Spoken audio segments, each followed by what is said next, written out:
ਸਤਿ ਸ਼੍ਰੀ ਅਕਾਲ ਜੀ। ਅਤਰਪਾਲ ਸਿੰਘ ਇੰਡੋਜ਼ ਇੰਟਰਨੈਸ਼ਨਲ ਮੋਹਾਲੀ ਤੋਂ ਅੱਜ ਆਪਾਂ ਗੱਲ ਕਰਾਂਗੇ ਜੀ ਸਟੂਡੈਂਟਸ ਨੂੰ ਲੈ ਕੇ। ਜਿਹੜੇ ਸਟੂਡੈਂਟ ਨੇ ਹੁਣੇ +2 ਕੀਤੀ ਆ, ਬਾਹਰ ਜਾਣਾ ਚਾਹੁੰਦੇ ਨੇ, ਉਹਨਾਂ ਕੋਲ ਕੀ ਰਸਤੇ ਨੇ ਤੇ ਕਿਹੜੇ ਸਟੂਡੈਂਟਸ ਨੇ ਜਿਹੜੇ ਹਰੇਕ ਬੱਚਾ ਤਾਂ 6 'ਚ ਲੈ ਨਹੀਂ ਪਾਉਂਦਾ ਹੈਗਾ।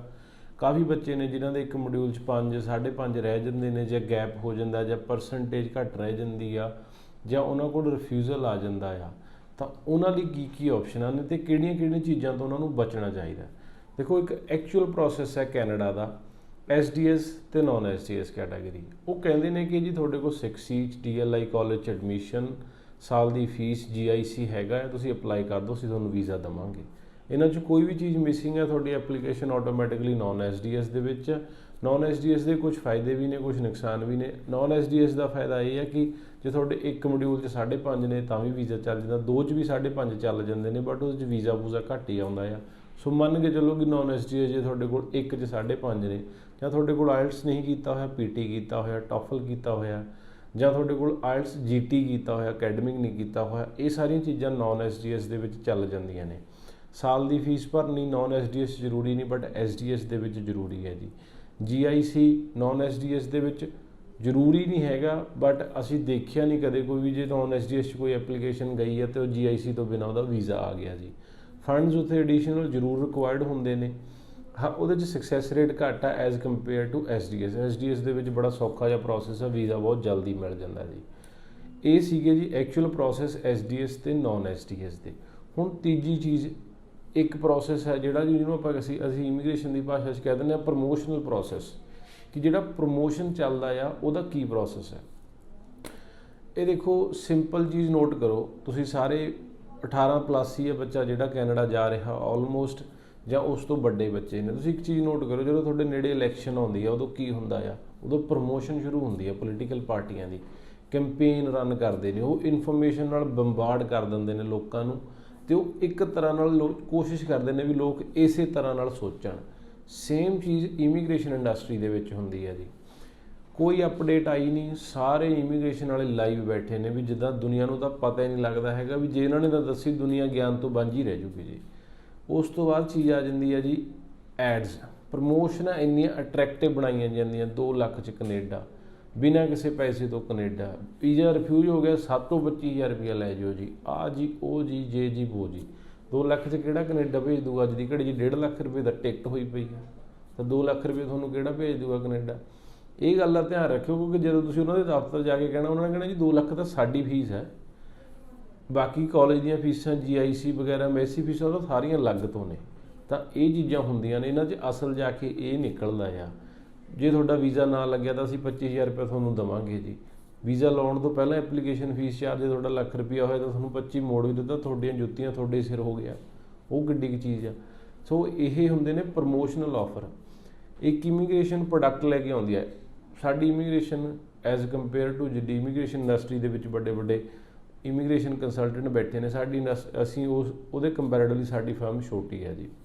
ਛੋਟੀ ਆ, ਉਹਦੇ ਕਾਰਨ ਨੇ, ਅਸੀਂ ਜ਼ਿਆਦਾ ਵੱਡੀ ਇਸ ਕਰਕੇ ਨਹੀਂ ਕਰ ਰਹੇ, ਉਹਦੇ ਕਾਰਨ ਨੇ, ਉਹਦੇ ਪ੍ਰੋਜ਼ ਐਂਡ ਕੌਨਸ ਸਾਰੇ ਹੁੰਦੇ ਨੇ ਜੀ। ਤਾਂ ਉਹ ਚੀਜ਼ਾਂ ਤੋਂ ਅਸੀਂ ਬਚਦੇ ਮਾਰੇ ਅਸੀਂ ਠੰਡੇ ਮੱਠੇ ਕੰਮ ਕਰਦੇ ਹਾਂ। ਸੋ ਹੁੰਦਾ ਕੀ ਹੈ, 5-4 ਇਮੀਗ੍ਰੇਸ਼ਨਾਂ ਇਕੱਠੀਆਂ ਹੁੰਦੀਆਂ ਨੇ, ਇੱਕ ਪ੍ਰਮੋਸ਼ਨ ਰਨ ਕਰਦੀਆਂ ਨੇ। ਇੱਕੋ ਤਰ੍ਹਾਂ ਦੀ ਪ੍ਰਮੋਸ਼ਨ 4-5 ਪਲੇਟਫਾਰਮਾਂ ਤੋਂ ਬੰਬਾਰਡ ਕਰੀ ਜਾਂਦੀ ਹੈ। ਹੁਣ ਇਹ ਜਿਹੜਾ ਸੋਸ਼ਲ ਮੀਡੀਆ, ਇੱਥੇ ਜਿਹੜਾ ਜਿੰਨੇ ਪੈਸੇ ਦੇਊਗਾ ਉਹਦੀ ਉਨੀ ਐਡ ਦਿਖੂਗੀ, ਜਿਹੜਾ ਘੱਟ ਪੈਸੇ ਦੇਊਗਾ ਉਹਦੀ ਉਨੀ ਐਡ ਘੱਟ ਦਿਖੂਗੀ। ਇਹ ਸਿੰਪਲ ਜੀ ਇਹਦੀ ਰਿਐਲਿਟੀ ਹੈ ਜੀ। ਪੈਸੇ ਦਿਓ, ਆਪਣਾ ਸਮਾਨ ਦੁਨੀਆ ਨੂੰ ਦਿਖਾ ਕੇ ਵੇਚ ਲਓ। 4-5 ਪਾਸੇ ਤੋਂ ਤੁਹਾਨੂੰ ਇੰਨੀ ਪ੍ਰਮੋਸ਼ਨ ਕਰੀ ਜਾਣੀ ਹੈ, ਇੰਨੇ ਸੌਖੇ ਤਰੀਕੇ ਨਾਲ ਪ੍ਰੋਸੈਸ ਦਿਖਾਇਆ ਜਾਣਾ, ਉਹਦੇ ਨਾਲ ਤੁਹਾਨੂੰ ਇਹ ਲੱਗਣ ਲੱਗ ਜਾਂਦਾ ਇੱਕ ਪੁਆਇੰਟ 'ਤੇ ਆ ਕੇ ਬੱਚੇ ਨੂੰ ਕਿ ਇਹੀ ਐਕਚੁਅਲ ਪ੍ਰੋਸੈਸ ਹੈ। ਜਿਹੜਾ ਪ੍ਰੋਸੈਸ ਦੂਜਾ ਕੰਸਲਟੈਂਟ ਦੱਸ ਰਿਹਾ ਉਹਨੂੰ ਤਾਂ ਪਤਾ ਹੀ ਕੁਛ ਨਹੀਂ। ਪਾਗਲ ਕਹਿ ਕੇ ਤੁਰ ਜਾਂਦੇ ਨੇ ਲੋਕ, ਵੀ ਤੁਸੀਂ ਤਾਂ ਹੋਰ ਹੀ ਗੱਲਾਂ ਕਰੀ ਜਾਂਦੇ ਹੋ, ਉਹ ਤਾਂ ਇੰਨਾ ਸੌਖਾ ਕੰਮ ਦੱਸਦੇ ਨੇ। ਇੰਨੀਆਂ ਸੌਖੀਆਂ ਚੀਜ਼ਾਂ ਨਹੀਂ ਹੁੰਦੀਆਂ। ਰਿਕੁਆਇਰਮੈਂਟ ਹੈ ਕਾਲਜਸ ਦੀਆਂ ਆਪਣੀਆਂ ਨੇ, ਯੂਨੀਵਰਸਿਟੀਜ਼ ਦੀਆਂ ਆਪਣੀਆਂ ਨੇ, ਹਾਈ ਕਮਿਸ਼ਨ ਦੀਆਂ ਆਪਣੀਆਂ ਨੇ। ਹਰੇਕ ਰਿਕੁਆਇਰਮੈਂਟ ਫੁੱਲਫਿਲ ਕਰਕੇ ਜਾਣੀ ਪੈਂਦੀ ਆ। ਤੁਹਾਡੀ ਐਪਲੀਕੇਸ਼ਨ 1 ਮਾਰਕ 'ਤੇ ਨਹੀਂ ਕਲੀਅਰ ਹੁੰਦੀ ਹੈ, 3-3, 4-4 ਪਾਸੇ 'ਤੇ ਮਾਰਕ ਹੁੰਦੀ ਹੈ। ਕਦੇ ਵੀ ਕਿਸੇ ਵੀ ਬੱਚੇ ਦੀ ਐਪਲੀਕੇਸ਼ਨ ਰਿਫਿਊਜ਼ ਹੋਈ ਹੋਵੇ ਨਾ, ਉਹਦੇ ਕਿਪਸ ਨੋਟ ਕਢਾ ਕੇ ਦੇਖਿਓ, ਅਤੇ ਉਹਦੇ ਵਿੱਚ ਦੇਖਿਓ ਕਿ ਜਿਹੜੀ ਐਪਲੀਕੇਸ਼ਨ ਸੀ ਇਹ ਕਿੰਨੇ ਚੈੱਕਸ ਦੇ ਥਰੂ ਗੁਜ਼ਰੀ ਹੈ।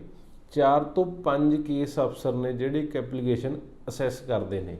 ਉਹ ਨਹੀਂ ਪਤਾ, ਸਾਨੂੰ ਨਹੀਂ ਪਤਾ ਕਿ ਉਹ ਕਿੱਦਾਂ ਅਸੈਸ ਕਰਦੇ ਨੇ, ਕੀ ਕਰਦੇ ਨੇ, ਕਿਉਂਕਿ ਐਮਬੈਸੀ ਦੇ ਵਿੱਚ ਵੜ ਕੇ ਤਾਂ ਅਸੀਂ ਵੀ ਨਹੀਂ ਦੇਖਿਆ ਕਦੇ। ਬਟ ਉਹਨਾਂ ਦੇ ਕਿਪਸ ਨੋਟ ਦੇ ਵਿੱਚ ਲਿਖਿਆ ਆਉਂਦਾ ਹੁੰਦਾ ਕਿ ਇਸ ਕੇਸ ਅਫਸਰ ਦੇ ਥਰੂ ਗਈ, ਇਹਦੇ ਥਰੂ ਗਈ, ਇਹਦੇ ਥਰੂ, ਕੇਸ ਅਫਸਰ ਦਾ ਨਾਮ ਨਹੀਂ ਹੁੰਦਾ। ਬਟ ਇਹ ਸਾਰੇ ਚੈੱਕਸ ਐਂਡ ਬੈਲੈਂਸ ਦੇ ਥਰੂ ਤੁਹਾਡੀ ਐਪਲੀਕੇਸ਼ਨ ਜਾਂਦੀ ਆ ਤਾਂ ਤੁਹਾਨੂੰ ਵੀਜ਼ਾ ਮਿਲਦਾ ਆ। ਪ੍ਰਮੋਸ਼ਨਾਂ ਨਾਲ ਵੀਜ਼ਾ ਨਹੀਂ ਮਿਲਦਾ। ਦੇਖੋ ਹੁੰਦਾ ਕੀ ਆ, ਹੁਣ ਅੱਜ ਦਾ ਟਾਈਮ ਹੈ, ਇਮੀਗ੍ਰੇਸ਼ਨ ਇੰਡਸਟਰੀ ਦੇ ਵਿੱਚ ਮੇਨ 2 ਕੰਟਰੀਜ਼ ਵੇਖਦੀਆਂ ਨੇ, ਕੈਨੇਡਾ ਤੇ ਆਸਟ੍ਰੇਲੀਆ। ਆਸਟ੍ਰੇਲੀਆ ਇਸ ਟਾਈਮ ਤੇ ਬੰਦ ਹੈ। ਜਿਹੜੇ ਕੰਸਲਟੈਂਟ ਸਾਡੇ ਵਰਗੇ ਹਾਈਵਲੀ ਆਸਟ੍ਰੇਲੀਆ ਤੇ ਰਿਲਾਈ ਕਰਦੇ ਸੀਗੇ, ਉਹਨਾਂ ਦਾ ਬਿਜ਼ਨਸ ਡਾਊਨ ਆ, ਤਾਂ ਆਟੋਮੈਟਿਕਲੀ ਅਸੀਂ ਕੈਨੇਡਾ ਵੱਲ ਪੁਸ਼ ਕਰਾਂਗੇ, ਯੂਕੇ ਵੱਲ ਪੁਸ਼ ਕਰਾਂਗੇ ਬੱਚਿਆਂ ਨੂੰ ਕਿ ਉੱਧਰ ਜਾਓ। ਬਟ ਕੀ ਅਸੀਂ ਜੇ ਬੱਚੇ ਨੂੰ ਕੈਨੇਡਾ ਵੱਲ ਪੁਸ਼ ਕਰਨਾ ਚਾਹੁੰਦੇ ਹਾਂ ਜਾਂ ਯੂਕੇ ਵੱਲ ਬੱਚੇ ਨੂੰ ਪੁਸ਼ ਕਰਨਾ ਚਾਹੁੰਦੇ ਹੋ, ਕੀ ਸਾਡੇ ਰਹੇ ਹੋਏ ਰਿਸਕ ਦੀ ਕਾਸਟ ਅਸੀਂ ਪੇ ਕਰੀਏ ਜਾਂ ਬੱਚਾ ਪੇ ਕਰੇ? ਓਬਵੀਅਸ ਅਸੀਂ ਪੇ ਕਰੀਏ, ਕਿਉਂਕਿ ਅਸੀਂ ਬੱਚੇ ਨੂੰ ਪੁਸ਼ ਕਰ ਰਹੇ ਹਾਂ। ਇੱਥੇ ਹੁੰਦਾ ਕੀ ਹੈ, ਜਦੋਂ ਹੁਣ ਲੱਗਦਾ ਕਿ ਇਸ ਮਹੀਨੇ ਖਰਚੇ ਨਹੀਂ ਕੱਢ ਹੋਣੇ, ਤਾਂ ਉਦੋਂ ਸੌਖੀਆਂ ਪ੍ਰਮੋਸ਼ਨਾਂ ਚਲਾ ਦਿਓ, 100-150 ਐਪਲੀਕੇਸ਼ਨ ਇਕੱਠੀ ਕਰ ਲਓ, ਲਾ ਦਿਓ, 5-4 ਦੇ ਵਿੱਚੋਂ ਵੀਜ਼ੇ ਆ ਜਾਣੇ, ਉਹ ਦਿਖਾ ਦਿਓ ਜੀ ਅਸੀਂ ਵੀਜ਼ੇ ਕਢਾਤੇ। ਪਰ ਐਪਲੀਕੇਸ਼ਨਾਂ ਹਜ਼ਾਰਾਂ ਇਕੱਠੀਆਂ ਕਰਕੇ ਕਿੰਨੀਆਂ ਰਿਫਿਊਜ਼ ਕਰਾ ਕੇ ਤੋੜਤੀਆਂ, ਇਹਦਾ ਕੋਈ ਜਵਾਬਦੇਹੀ ਨਹੀਂ ਹੈਗਾ। ਸੋ ਇਹ ਚੀਜ਼ਾਂ ਨੇ। ਪ੍ਰਮੋਸ਼ਨਸ ਤੋਂ ਬਚੋ, ਜਿਹੜਾ ਐਕਚੁਅਲ ਪ੍ਰੋਸੈਸ ਹੈ ਉਹ ਫੋਲੋ ਕਰੋ। ਕਾਲਜਸ ਦੀ ਸਾਈਟ 'ਤੇ ਜਾਓ, CIC ਦੀ ਵੈਬਸਾਈਟ 'ਤੇ ਜਾਓ, ਲੰਬਾ ਰਸਤਾ ਆ। ਦੇਖੋ ਇਹ ਹੁੰਦੇ ਨੇ ਕਿ ਤੁਸੀਂ SDS ਦੇ ਵਿੱਚ ਜਾਓ। ਇਹ ਸਾਰੀਆਂ ਚੀਜ਼ਾਂ ਉਦੋਂ ਨੇ ਜਦੋਂ ਤੁਹਾਡੇ ਕੋਲ ਸਾਰੇ SDS ਦੇ ਕ੍ਰਾਈਟੇਰੀਆ ਪੂਰੇ ਨੇ। ਇੱਕ ਤੁਹਾਡੇ ਕੋਲ ਆਪਸ਼ਨ ਹੈ ਕਿ ਤੁਹਾਡੇ ਕੋਲ ਕ੍ਰਾਈਟੇਰੀਆ ਪੂਰਾ ਨਹੀਂ ਹੋਇਆ, ਤੁਸੀਂ ਨੌਨ SDS ਚਲੇ ਗਏ, ਬਟ ਤੁਹਾਡਾ ਫਿਰ ਵੀ ਵੀਜ਼ਾ ਨਹੀਂ ਲੱਗਿਆ। ਤੁਸੀਂ ਪ੍ਰਮੋਸ਼ਨ ਵਾਲੇ ਏਜੰਟ ਕੋਲ ਵੀ ਜਾ ਕੇ ਦੇਖ ਲਿਆ, ਤਾਂ ਵੀ ਤੁਹਾਡਾ ਵੀਜ਼ਾ ਨਹੀਂ ਲੱਗਿਆ ਹੈਗਾ। ਤੁਹਾਡੇ ਸਾਰੇ ਜਿੰਨੇ ਵੀ ਤੁਹਾਡੇ ਸੁਪਨੇ ਸੀ ਉਹ ਢਹਿ ਗਏ। ਕੀ ਹੁਣ ਤੁਹਾਡੇ ਕੋਲ ਕੀ ਆਪਸ਼ਨ ਹੈ? ਤੁਹਾਡੇ ਕੋਲ ਆਪਸ਼ਨ ਹੈਗੀ ਆ, ਜਿਹੜੀ ਅੱਜ ਦੇ ਟਾਈਮ 'ਚ 99% ਪੰਜਾਬ ਦਾ ਬੱਚਾ ਜਿਹੜੀ ਸਭ ਤੋਂ ਵੱਡੀ ਗਲਤੀ ਕਰ ਰਿਹਾ, ਉਹ ਇਹ ਹੈ ਕਿ ਉਹ +2 ਤੋਂ ਬਾਅਦ ਪੜ੍ਹਾਈ ਨਹੀਂ ਕਰ ਰਿਹਾ। ਅੱਜ ਦੀ ਡੇਟ 'ਚ ਤੁਹਾਡਾ ਵੀਜ਼ਾ ਨਹੀਂ ਲੱਗਿਆ, ਤੁਸੀਂ ਗ੍ਰੈਜੂਏਸ਼ਨ ਕਰ ਲਓ, ਪੋਲੀਟੈਕਨਿਕ 'ਚ ਡਿਪਲੋਮਾ ਕਰ ਲਓ, ITI 'ਚ ਡਿਪਲੋਮਾ ਕਰ ਲਓ। ਡਿਪਲੋਮੇ ਤੋਂ ਬਾਅਦ ਤੁਸੀਂ ਐਕਸਪੀਰੀਅੰਸ ਲੈ ਕੇ 2 ਸਾਲ ਦਾ ਐਕਸਪੀਰੀਅੰਸ ਲੈ ਕੇ LMI ਲੈ ਕੇ ਵਰਕ ਪਰਮਿਟ ਅਪਲਾਈ ਕਰ ਦਿਓ। ਉਸ ਟਾਈਮ 'ਤੇ ਜੇ ਤੁਹਾਨੂੰ SINP ਵਰਗੀ, ਸਕੈਚੂਅਨ ਵਰਗੀ ਸਟੇਟ ਤੋਂ ਜੋਬ ਆਫਰ ਮਿਲ ਜਾਂਦੀ ਹੈ, ਤੁਸੀਂ PR ਵੀ ਅਪਲਾਈ ਕਰ ਸਕਦੇ ਹੋ। ਜੇ ਤੁਹਾਡਾ ਵੀਜ਼ਾ +2 ਦੇ ਬਾਅਦ ਨਹੀਂ ਲੱਗਿਆ, ਡਿਪਲੋਮੇ ਦੇ ਬਾਅਦ ਲੱਗ ਜੂਗਾ। ਡਿਪਲੋਮੇ ਤੋਂ ਬਾਅਦ ਨਹੀਂ ਲੱਗਿਆ, ਗ੍ਰੈਜੂਏਸ਼ਨ ਤੋਂ ਬਾਅਦ ਲੱਗ ਜੂਗਾ। ਗ੍ਰੈਜੂਏਸ਼ਨ ਤੋਂ ਬਾਅਦ ਨਹੀਂ ਲੱਗਿਆ, ਮਾਸਟਰਸ ਤੋਂ ਬਾਅਦ ਤੁਸੀਂ PR ਦਾ ਅਪਲਾਈ ਕਰ ਹੀ ਲਓਗੇ ਨਾ। ਵੈਸੇ ਵੀ 26-27 ਸਾਲ ਦੀ ਉਮਰ ਤੱਕ ਜਾ ਕੇ ਜ਼ਿੰਦਗੀ 'ਚ ਸੈਟਿੰਗ ਆਉਂਦੀ ਹੈ। ਜਿਹੜਾ ਅੱਜ 20 ਸਾਲ ਦੀ ਉਮਰ 'ਚ ਕੈਨੇਡਾ ਜਾ ਰਿਹਾ, ਉਹਨੇ 24-25 ਸਾਲ ਦੀ ਉਮਰ 'ਚ ਜਾ ਕੇ ਉੱਥੇ ਸੈਟਲ ਹੋਣਾ ਆ। ਤਾਂ ਚੰਗਾ ਆ ਵੀ 22-23 ਸਾਲ ਤੱਕ ਉਰੇ ਪੜ੍ਹ ਲਓ, 23 ਸਾਲ ਤੋਂ ਬਾਅਦ ਚਲੇ ਜਾਇਓ। ਕੋਈ ਜ਼ਰੂਰੀ ਤਾਂ ਨਹੀਂ ਵੀ ਹੁਣ ਹੀ ਜਾਣਾ ਆ। ਜੇ ਅੱਜ +2 ਤੋਂ ਬਾਅਦ ਤੁਸੀਂ ਆਪਣਾ ਪੜ੍ਹਾਈ ਦਾ ਗੈਪ ਪਾ ਕੇ ਬਹਿ ਗਏ, ਤੁਹਾਡੇ ਕੋਲ ਕੋਈ ਰਸਤਾ ਨਹੀਂ। 2 ਸਾਲ ਬਾਅਦ ਚਾਹੇ ਤੁਸੀਂ 8 ਬੈਂਡ ਚੱਕੀ ਫਿਰਦੇ ਹੋ, ਚਾਹੇ 9 ਬੈਂਡ ਚੱਕੀ ਫਿਰਦੇ ਹੋ, ਰਸਤਾ ਕੋਈ ਨਹੀਂ ਹੈਗਾ। ਕਾਗਜ਼ ਜੇ ਲਾ ਕੇ ਤੁਸੀਂ ਵੀਜ਼ਾ ਟਰਾਇਲ ਖੇਡ ਲਓਗੇ, ਪਰ ਉਹ 'ਚ ਵੀਜ਼ਾ ਕੋਈ ਨਹੀਂ ਨਿਕਲਣਾ ਹੈਗਾ। ਇਹ ਐਡਵਾਈਸ ਹੈ, ਮੈਂ ਤੁਹਾਨੂੰ ਵੀਡੀਓ ਦੇ ਸਾਹਮਣੇ ਕਹਿ ਰਿਹਾ, ਤੁਹਾਡੇ ਕੈਮਰੇ 'ਤੇ ਕਹਿ ਰਿਹਾ। ਇਹ ਐਡਵਾਈਸ ਮੈਂ ਤੁਹਾਨੂੰ ਦਿੱਤੀ ਆ। 90% ਜਵਾਕਾਂ ਨੇ ਥੱਲੇ ਕਹਿ ਦੇਣਾ ਕਿ ਸਦਾਈ ਹੋਇਆ ਪਿਆ, ਤੂੰ ਕਿਹੜੀਆਂ ਗੱਲਾਂ ਕਰਦਾ। ਕੋਈ ਜਵਾਕ ਨਹੀਂ ਮੰਨਦਾ ਹੈਗਾ, ਪਰ ਅਸੀਂ ਆਪਣੇ ਪਰਿਵਾਰ ਦੇ ਵਿੱਚੋਂ 1-2 ਕੁ ਮੁੰਡਿਆਂ ਨੂੰ ਪੜ੍ਹਨ ਲਈ ਭੇਜਿਆ। ਨਹੀਂ, ਅਸੀਂ ਆਪਣੇ ਪਰਿਵਾਰ 'ਚੋਂ ਕਦੇ ਵੀ ਕੋਈ ਜਵਾਕ ਪੜ੍ਹਨ ਭੇਜਿਆ ਹੀ ਨਹੀਂ ਹੈਗਾ, ਸਾਰੇ PR 'ਤੇ ਭੇਜੇ ਨੇ। ਹੁਣ ਜਦੋਂ ਇੱਕ ਕੰਸਲਟੈਂਟ ਆਪਣੇ ਪਰਿਵਾਰ ਦੇ ਮੈਂਬਰਾਂ ਨੂੰ ਪੜ੍ਹਾਈ 'ਤੇ ਨਹੀਂ ਭੇਜਦਾ, ਬਟ ਉਹ PR 'ਤੇ ਭੇਜਦਾ, ਉਹ ਪਾਗਲ ਥੋੜ੍ਹੀ ਆ। ਉਹਨੂੰ ਵੀ ਕੁਛ ਨਾ ਕੁਛ ਦਿਖਦਾ ਆ ਵੀ ਕਿਉਂ ਮੈਂ PR 'ਤੇ ਭੇਜਾਂ, ਮੈਂ ਕਿਉਂ ਉਹਨਾਂ ਨੂੰ ਉਹ ਤੋਂ ਬਾਅਦ ਭੇਜਾਂ, ਜਾਂ ਮੈਂ ਸਟੱਡੀ 'ਤੇ ਭੇਜਾਂ। ਪੈਸਾ ਇੱਕ ਫੈਕਟਰ ਨਹੀਂ ਹੁੰਦਾ। ਪੈਸਾ ਹਰੇਕ ਬੰਦਾ ਅਰੇਂਜ ਕਰ ਲੈਂਦਾ, ਗਰੀਬ ਤੋਂ ਗਰੀਬ, ਅਮੀਰ ਤੋਂ ਅਮੀਰ, ਹਰੇਕ ਬੰਦਾ ਅਰੇਂਜ ਕਰ ਲੈਂਦਾ। ਪੰਜਾਬ 'ਚ ਪੈਸਾ ਅਰੇਂਜ ਕਰਨ ਦੀ ਕੋਈ ਦਿੱਕਤ ਨਹੀਂ ਆਉਂਦੀ। ਤੁਹਾਡੇ ਕੋਲ ਕਿੱਲਾ ਜ਼ਮੀਨ ਦਾ ਵੀ ਹੈਗਾ, ਤੁਹਾਨੂੰ 20-25 ਲੱਖ ਰੁਪਏ ਸ਼ਾਮ ਨੂੰ ਇਕੱਠਾ ਹੋ ਜਾਂਦਾ, ਤੁਹਾਨੂੰ ਕੋਈ ਦਿੱਕਤ ਵਾਲੀ ਗੱਲ ਨਹੀਂ ਹੈਗੀ। ਗੱਲ ਕੀ ਹੈ ਕਿ ਤੁਸੀਂ ਜਿਹੜਾ ਅੱਜ ਮੌਕਾ ਆ ਉਹਨੂੰ ਕਿਵੇਂ ਯੂਟੀਲਾਈਜ਼ ਕਰ ਰਹੇ ਹੋ, ਕਿ ਤੁਹਾਡੇ ਕੋਲ ਟਾਰਗੇਟ ਹੈਗਾ ਜਾਂ ਨਹੀਂ ਹੈਗਾ। ਜਦੋਂ +2 ਤੋਂ ਬਾਅਦ ਤੁਸੀਂ ਗੈਪ ਪਾ ਦਿੰਦੇ ਹੋ, ਉਸ ਤੋਂ ਬਾਅਦ ਕੀ ਕਰਦਾ ਬੱਚਾ? 2-3 ਸਾਲ ਵਿਹਲਾ ਜਾਂ ਫਿਰਦਾ, 19 ਦਿਨ ਉਹਨੂੰ ਘਰ ਦੇ ਬਰਦਾਸ਼ਤ ਕਰਦੇ, ਮੁੜ ਕੇ ਉਹਨੂੰ ਕਹਿੰਦੇ ਕੋਈ ਕੰਮ ਧੰਦੇ ਲੱਗ ਜਾ। ਕੰਮ ਧੰਦਾ ਤਾਂ ਲੱਗੇ ਜੇ ਕੰਮ ਵੱਲ ਧਿਆਨ ਹੋਵੇ। ਸੁਪਨਾ ਦਾ ਇੱਕ ਦੇਖਿਆ ਹੋਵੇ ਜੀ ਕੈਨੇਡਾ ਜਾਣਾ ਜਾਂ ਆਸਟ੍ਰੇਲੀਆ ਜਾਣਾ। ਫਿਰ ਕੀ ਹੁੰਦਾ ਆ? ਫਿਰ ਲੱਭਦੇ ਨੇ ਕੁੜੀ ਬੈਂਡ ਵਾਲੀ ਕੁੜੀ ਸਾਨੂੰ ਲਿਆਓ ਜੀ, ਅਸੀਂ ਕੁੜੀ ਦੇ ਪੈਸੇ ਲਾਉਂਦੇ ਹਾਂ, ਕੁੜੀ ਬਾਹਰ ਜਾਊਗੀ, ਸਾਡਾ ਮੁੰਡੇ ਨੂੰ ਬਾਅਦ 'ਚੋਂ ਬੁਲਾ ਲੂਗੀ। ਫਿਰ ਉੱਥੇ ਇਹ ਕੇਸ ਸਾਹਮਣੇ ਆਉਂਦੇ ਨੇ ਕਿ ਜੀ ਕੁੜੀ ਨੇ ਫੀਸ ਭਰਾ ਲਈ, ਉੱਥੇ ਚਲੇਗੀ, ਹੁਣ ਸਾਡੇ ਮੁੰਡੇ ਦਾ ਫੋਨ ਵੀ ਨਹੀਂ ਚੱਕਦੀ ਹੈਗੀ ਜੀ। ਫੋਨ ਕਰਨ ਦਾ ਦੂਰ ਦੀ ਗੱਲ ਹੈ ਜੀ। ਹੁਣ ਸਾਡੇ ਮੁੰਡੇ ਨੂੰ ਬੁਲਾ ਨਹੀਂ ਰਹੀ। 2 ਸਾਲ ਹੋ ਗਏ, ਸਾਡੇ ਕੁੜੀ ਦੀ ਪੜ੍ਹਾਈ ਪੂਰੀ ਹੋ ਗਈ ਜੀ, ਸਾਡੇ ਮੁੰਡੇ ਦਾ ਤਾਂ ਹਾਲੇ ਤੱਕ ਵੀਜ਼ਾ ਨਹੀਂ ਲੱਗਿਆ ਹੈਗਾ।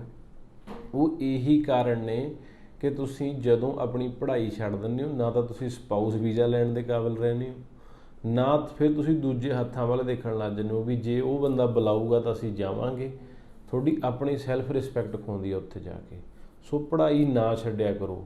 ਉਹ ਜ਼ਮਾਨਾ ਗਿਆ ਜਦੋਂ ਪੰਜਾਬ ਦੇ ਕਾਲਜਾਂ ਦੇ ਵਿੱਚ ਕਿਸੇ ਟਾਈਮ 'ਤੇ ਸਿਫਾਰਸ਼ਾਂ ਨਾਲ ਐਡਮਿਸ਼ਨਾਂ ਹੁੰਦੀਆਂ ਸੀ, ਡੋਨੇਸ਼ਨਾਂ ਦੇ ਕੇ ਐਡਮਿਸ਼ਨਾਂ ਹੁੰਦੀਆਂ ਸੀ।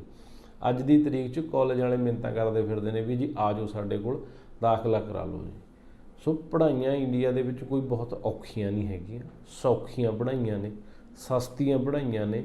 ਗੱਲ ਕੀ ਆ ਵੀ ਜੇ ਤੁਸੀਂ ਪੜ੍ਹੋਗੇ ਤਾਂ ਉਹਦਾ ਮੁੱਲ ਪੈ ਜਾਂਦਾ ਆ।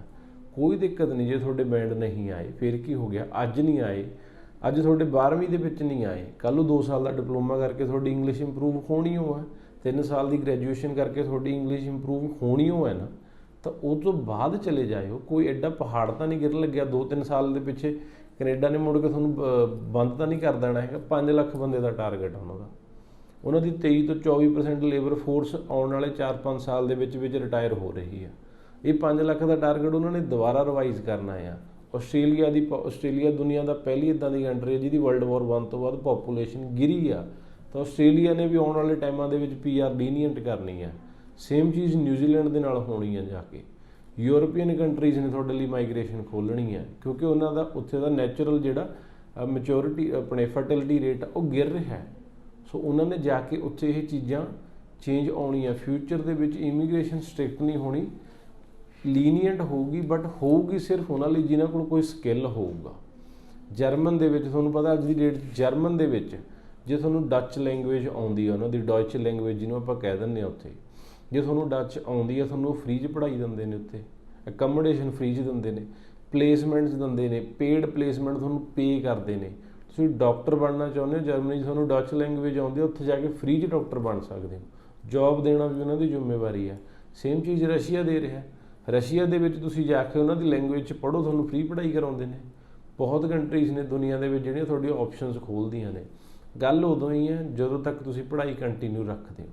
ਜੇ ਤੁਸੀਂ ਪੜ੍ਹਾਈ ਛੱਡਤੀ ਆ ਉਸ ਤੋਂ ਬਾਅਦ ਤੁਹਾਡੇ ਪੱਲੇ ਕੁਛ ਨਹੀਂ ਆਉਣਾ, ਖਾਸ ਕਰਕੇ +2 ਤੋਂ ਬਾਅਦ। ਗ੍ਰੈਜੂਏਸ਼ਨ ਤੋਂ ਬਾਅਦ ਤੁਸੀਂ ਕੋਈ ਨਾ ਕੋਈ ਜੋਬ ਲਾ ਦੋਗੇ, ਜੋਬ ਦਿਖਾ ਦੋਗੇ, ਜੋਬ ਕਰ ਵੀ ਲਓਗੇ। +2 ਵਾਲੇ ਬੰਦੇ ਨੂੰ ਤਾਂ ਜੋਬ 'ਤੇ ਵੀ ਕੋਈ ਨਹੀਂ ਰੱਖਦਾ ਹੈਗਾ। ਜੈਨੂਅਨ ਜੋਬ ਵੀ ਗ੍ਰੈਜੂਏਸ਼ਨ ਡਿਪਲੋਮੇ ਤੋਂ ਬਾਅਦ ਹੀ ਮਿਲਣੀ ਹੈ। ਸੋ ਬੈਟਰ ਆ ਵੀ ਆਪਣਾ ਪੜ੍ਹਾਈ ਦਾ ਗੈਪ ਨਾ ਪਾਓ, ਆਪਣੀ ਪੜ੍ਹਾਈ ਨਾਲੋਂ ਕੰਟੀਨਿਊਟੀ ਨਾ ਤੋੜੋ। ਬਾਕੀ ਪ੍ਰੋਸੈਸ ਨੇ ਜਿਹੜੇ ਕਾਲਜਸ ਦੀ ਵੈਬਸਾਈਟ 'ਤੇ ਜਾਓ, CIC ਦੀ ਵੈਬਸਾਈਟ 'ਤੇ ਜਾਓ। ਆਸਟ੍ਰੇਲੀਆ ਬਾਰੇ ਜਾਣਨਾ ਚਾਹੁੰਦੇ ਹੋ, ਆਸਟ੍ਰੇਲੀਅਨ ਹੋਮਸ affair.gov.au 'ਤੇ ਜਾ ਕੇ ਆਪਣੀ ਐਪਲੀਕੇਸ਼ਨ ਪ੍ਰੋਸੈਸ ਦੇਖੋ। ਉਹਨਾਂ ਦੇ ਚੈੱਕਲਿਸਟ ਬਕਾਇਦਾ ਬਣਾ ਕੇ ਦਿੰਦੇ ਨੇ ਕਿ ਕਿਹੜੇ ਡਾਕੂਮੈਂਟ ਤੁਹਾਨੂੰ ਚਾਹੀਦੇ ਨੇ, ਉਹ ਚੈੱਕ ਕਰੋ। ਜੇ ਤੁਸੀਂ ਇਹ ਪ੍ਰਮੋਸ਼ਨਾਂ ਦੇ ਚੱਕਰਾਂ 'ਚ ਪੈਣਾ ਠੀਕ ਹੈ, ਫਿਰ ਪੈਸੇ ਆ ਕਰੀ ਜਾਓ ਖਰਾਬ, ਸਾਨੂੰ ਤਾਂ ਕੋਈ ਫਰਕ ਨਹੀਂ ਹੈਗਾ। ਸਾਡੇ ਕੋਲ ਵੀ ਹੈਗੇ ਨੇ ਪ੍ਰਾਈਵੇਟ ਕਾਲਜ, ਆ ਜਾਓ ਲਾ ਲਓ। ਪਰ ਉਹਦੇ ਜੇ ਤੁਹਾਨੂੰ ਕੁਝ ਜੇ ਤੁਹਾਡੇ ਪੱਲੇ ਪੈ ਗਿਆ ਕੁਛ, ਤੁਹਾਡੀ ਕਿਸਮਤ ਆ। ਜੇ ਤੁਹਾਡੇ ਪੱਲੇ ਨਾ ਪਿਆ ਸਾਡੇ ਵੱਲੋਂ ਸਾਫ਼ ਜਵਾਬ ਵੀ ਤੁਹਾਡੀ ਕਿਸਮਤ ਹੈ। ਸਾਡੇ ਕੋਲ ਤਾਂ ਇਹ ਹੈ ਜੀ, ਡਾਕੂਮੈਂਟ ਪੂਰੇ ਕਰਕੇ ਲੈ ਆਉਂਗੇ ਅਸੀਂ, ਪ੍ਰੋਸੈਸ ਕਰਕੇ ਤੁਹਾਨੂੰ ਵੀਜ਼ਾ ਦਵਾ ਦਾਂਗੇ। ਜੇ ਤੁਹਾਡੇ ਕੋਲ ਡਾਕੂਮੈਂਟ ਪੂਰੇ ਨਹੀਂ ਹੈਗੇ ਤਾਂ ਸਾਡੇ ਕੋਲ ਤਾਂ ਬਸ ਇੱਕ ਹੰਭਲਾਈ ਮਾਰ ਕੇ ਦੇਖ ਲਾਂਗੇ, ਜੇ ਨਿਕਲ ਗਿਆ ਠੀਕ ਹੈ, ਨਹੀਂ ਤੁਹਾਡੀ ਮਰਜ਼ੀ ਹੈ ਜੀ। ਸੋ ਇਹ ਜਾਣਕਾਰੀ ਅੱਜ ਤੁਹਾਡੇ ਨਾਲ ਸ਼ੇਅਰ ਕਰਨੀ ਸੀ। ਬਾਕੀ ਕੋਵਿਡ ਨੂੰ ਚੱਲਦੇ ਆ, ਪਲੀਜ਼ ਆਪਣਾ ਧਿਆਨ ਰੱਖੋ। ਇਹ ਜਿਹੜਾ ਨਵਾਂ ਮਿਊਟੈਂਟ ਆਇਆ ਇਹ ਲੀਥਲ ਹੈ, ਇਹ ਤੋਂ ਬਚੋ। ਜ਼ਿਆਦਾ ਤੋਂ ਜ਼ਿਆਦਾ ਮਾਸਕ ਪਾ ਕੇ ਰੱਖੋ, ਆਪਣੇ ਹੱਥ ਸੈਨੀਟਾਈਜ਼ ਕਰੋ, ਧੋਵੋ। ਸਿਹਤ ਬਹੁਤ ਜ਼ਰੂਰੀ ਹੈ। ਇਸ ਵਾਰ ਕੋਵਿਡ ਦੇ ਨਾਲ ਲੋਕਾਂ ਨੇ ਘੱਟ ਮਰਨਾ ਹੈ, ਪਰ ਸਾਡੇ ਹੈਲਥ ਸਿਸਟਮ ਦੀ ਵੱਧ ਇੰਤਜ਼ਾਮੀ ਨੇ ਜ਼ਿਆਦਾ ਲੋਕ ਮਰਨੇ ਆ। ਸੋ ਉਸ ਪਾਸੇ ਤੁਹਾਨੂੰ ਨਾ ਜਾਣਾ ਪਵੇ, ਹਸਪਤਾਲ ਦੀਆਂ ਲਾਈਨਾਂ ਦੇ ਬਾਹਰ ਨਾ ਖੜ੍ਹਨਾ ਪਵੇ। ਇਸ ਕਰਕੇ ਆਪਣਾ ਘਰੇ ਬੈਠੋ। ਆਪਣੀ ਐਪਲੀਕੇਸ਼ਨ ਪ੍ਰੋਸੈਸ ਕਰਨੀ ਚਾਹੁੰਦੇ ਹੋ, ਔਨਲਾਈਨ ਕਰੋ। ਸਾਰਾ ਪ੍ਰੋਸੈਸ ਔਨਲਾਈਨ ਹੀ ਹੋਣਾ। ਸਮਝੇ ਜੀ ਤੁਹਾਨੂੰ ਪਤਾ ਲੱਗੂਗਾ ਕਿ ਤੁਹਾਡਾ ਕੰਸਲਟੈਂਟ ਤੁਹਾਡੇ ਨਾਲ ਕਰਦਾ ਕਿਵੇਂ ਹੈ, ਕਿਉਂਕਿ ਸਾਰਾ ਪ੍ਰੋਸੈਸ ਔਨਲਾਈਨ ਚੱਲਣਾ। ਉਹਨੇ ਵੀ ਤੁਹਾਨੂੰ ਇੱਕ ਤਰ੍ਹਾਂ ਦੀ ਕੰਸਲਟੈਂਟ ਦੀ ਟ੍ਰੇਨਿੰਗ ਹੋ ਜਾਣੀ। ਜੇ ਤੁਸੀਂ ਬੈਠ ਕੇ ਕਰਦੇ ਹੋ ਤੁਹਾਨੂੰ ਪਤਾ ਲੱਗ ਜਾਊਗਾ ਕਿ ਤੁਹਾਡਾ ਕੰਸਲਟੈਂਟ ਕੰਮ ਕਿੱਦਾਂ ਕਰਦਾ ਆ। ਪਾਰਦਰਸ਼ੀ ਹੋ ਜਾਊਗਾ, ਟਰਾਂਸਪੇਰੈਂਟ ਹੋ ਜਾਊਗਾ ਹੋਰ ਇਹਦੇ ਨਾਲ ਸਿਸਟਮ। ਸੋ ਇਹ ਜਾਣਕਾਰੀਆਂ ਸੀਗੀਆਂ ਜੀ। ਸਤਿ ਸ਼੍ਰੀ ਅਕਾਲ।